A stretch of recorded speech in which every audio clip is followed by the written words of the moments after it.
Nous avons beaucoup prié pour toi. Ils t'ont emprisonné pour ta foi.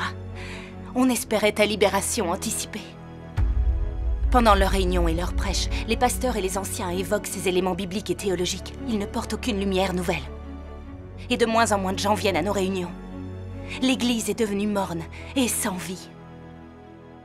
Si l'Église connaît autant la désolation, nous devons trouver une Église imprégnée de l'œuvre du Saint-Esprit et rechercher les empreintes de Dieu. Il se trouve que j'ai cherché et je suis tombée sur un livre. Je pense que tout ce qui se trouve dans ce livre est la vérité et vient du Saint-Esprit. J'ai l'impression que Dieu s'adresse directement à nous. On dirait la voix de Dieu. Dieu Tout-Puissant a exprimé toutes les vérités qui permettent de sauver les hommes. Et ces paroles sont l'apparition de la vraie lumière. Elles illuminent l'humanité qui est dans les ténèbres. Les bonnes brebis de différentes confessions religieuses en Chine, parce qu'elles ont vu que les paroles de Dieu Tout-Puissant étaient la vérité et la voix de Dieu, se sont toutes tournées vers Dieu Tout-Puissant.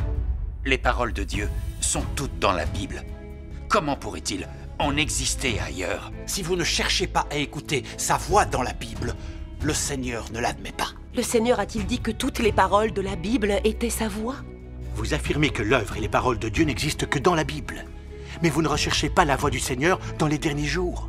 Comment pourrez-vous écouter la voix de Dieu et accueillir le Seigneur? Nous avons été rachetés de nos péchés par notre foi dans le Seigneur. Quand le Seigneur reviendra, il nous enlèvera directement au royaume des cieux. Il ne répétera plus son œuvre du salut. Dieu Tout-Puissant dit, « Il est vrai que tu as été sauvé par Jésus et que tu n'es pas compté comme un pécheur à cause du salut de Dieu. Mais cela ne prouve pas que tu ne sois pas un pécheur et ne sois pas impur. Comment peux-tu être saint si tu n'as pas été transformé? Dieu est un Dieu saint et juste. Permettrait-il à des gens souillés par la corruption, emplis du tempérament de Satan, des ennemis de Dieu qui nient la vérité, d'entrer dans son royaume? Non. Bien sûr que non.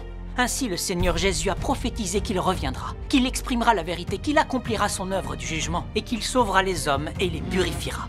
Quand Dieu devient chair cette fois, son œuvre consiste à exprimer son tempérament principalement à travers le châtiment et le jugement.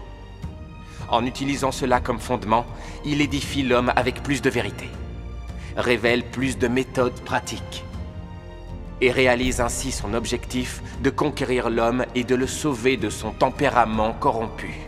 C'est ce qui sous-tend l'œuvre de Dieu à l'ère du règne. Le jugement de Dieu Tout-Puissant est très concret. Oui. Et il parle de manière concrète pour juger et révéler l'homme, et pour guider et conduire l'homme. Tout cela a pour but de purifier et de sauver les hommes. Amen. Chaque phrase des paroles de Dieu Tout-Puissant peut ouvrir les yeux de notre cœur, le fournir et combler ses moindres besoins. N'est-ce pas une voix magnifique? Cette voix est vraiment douce.